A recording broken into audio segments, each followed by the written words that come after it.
نحمده ونصلی علی رسولہ الکریم اما بعد۔ محترم سامعین، السلام علیکم ورحمۃ اللہ وبرکاتہ۔ دانتوں کا درد ایک ایسی تکلیف ہے جو انسان کے نہ صرف چہرے پر بلکہ دل و دماغ پر بھی اثر ڈالتی ہے۔ کھانا پینا مشکل، نیند کا اڑ جانا اور سکون کا چھن جانا، یہ سب اس ایک چھوٹے سے درد کی شدت کو ظاہر کرتے ہیں۔ جب دوائیاں وقتی آرام دیتی ہے اور تکلیف بار بار لوٹتی ہے، تب بندہ رب کریم کی طرف رجوع کرتا ہے۔ آج کی ویڈیو میں ہم آپ کو بتائیں گے ایک روحانی عمل، ایک مجرب وظیفہ جو اللہ تعالیٰ کے فضل سے دانتوں کے درد میں آرام کا ذریعہ بن سکتا ہے۔ تو آئیے آپ غور سے سنیں اور سیکھنے کی کوشش کریں۔ دانتوں کے درد کا مجرب المجرب عمل، یہ عمل تقریباً تمام اہل اللہ سے منقول ہے۔ ایک تختی پر ریت بچھا کر، بہتر ہوگا کہ اس تختی کے کناروں کے ساتھ کوئی ایسی چیز لگا دیں کہ ریت نیچے نہ گرے۔ اس پر ابجد قمری کے یہ 9 مفرد حروف ابجد لکھیں، پھر ایک کیل یا نوکدار لوہا لے کر الف پر رکھ کر اسے زور سے دبائیں اور ایک بار سورۃ الفاتحہ پڑھ کر مریض سے پوچھیں کہ درد ٹھیک ہوا ہے یا نہیں۔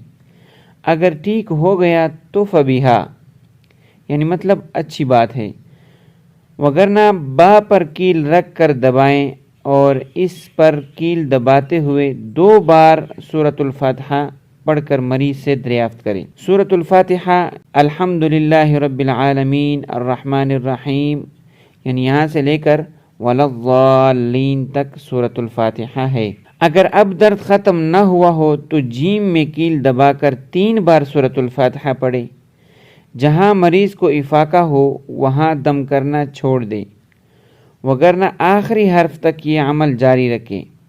انشاءاللہ تعالی اول تو پہلے ہی آرام آ جائے گا، وگرنہ آخری حرف تک پہنچ کر تو یقینی طور پر درد کا خاتمہ ہو جائے گا۔ ہر حرف میں جاتے وقت سورۃ الفاتحہ کی تلاوت 1 بار بڑھاتے جائیں۔ چوتھا حرف دال کا ہے، اس میں 4 بار۔ 5واں حرف ہا کا ہے، اس میں 5 بار سورۃ الفاتحہ پڑھنی ہے، یعنی مطلب اگر ٹھیک نہیں ہوتا پچھلے حروف میں کیل رکھنے سے۔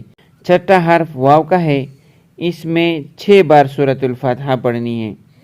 7واں حرف زا کا ہے، اس میں کیل رکھ کر اگر درد ٹھیک نہ ہوا تو اس میں کیل رکھیں اور 7 بار سورۃ الفاتحہ پڑھیں۔ 8واں حرف ہا کا ہے، ہا، خا نہیں، خا سے پہلے جو ہا آتا ہے اس میں 8 بار۔ اور 9واں حرف طا کا ہے، اس میں 9 بار سورۃ الفاتحہ پڑھنی ہے۔ اگر آپ کے دانتوں میں شدید درد ہے تو انشاءاللہ تعالی یہ عمل کرنے سے آپ کے درد کا خاتمہ ہوگا۔ پیارے ناظرین، دعا ہے کہ اللہ رب العزت آپ سب کو ہر قسم کے جسمانی اور روحانی درد سے شفا عطا فرمائیں۔ اگر یہ عمل آپ کو فائدہ دے تو دوسروں تک بھی ضرور پہنچائے تاکہ وہ بھی اس نعمت سے فائدہ اٹھا سکے، کیونکہ جس طرح آپ کے دانتوں میں درد ہے، ہو سکتا ہے کہ اسی طرح کا درد کسی اور کے دانتوں میں ہو، تو آپ اس کو ضرور شیئر کریں۔ یہ ایک صدقہ جاریہ ہے۔ ویڈیو پسند آئے تو لائک کریں، شیئر کریں اور چینل کو سبسکرائب کرنا مت بھولیے تاکہ آپ کو مزید روحانی علاج سے متعلق ویڈیوز پر وقت ملتی رہے۔ اپنا اور اپنے پیاروں کا خیال رکھیں۔ اللہ آپ کا حافظ اور ناصر ہو۔ وآخر دعوانا ان الحمدللہ رب العالمین۔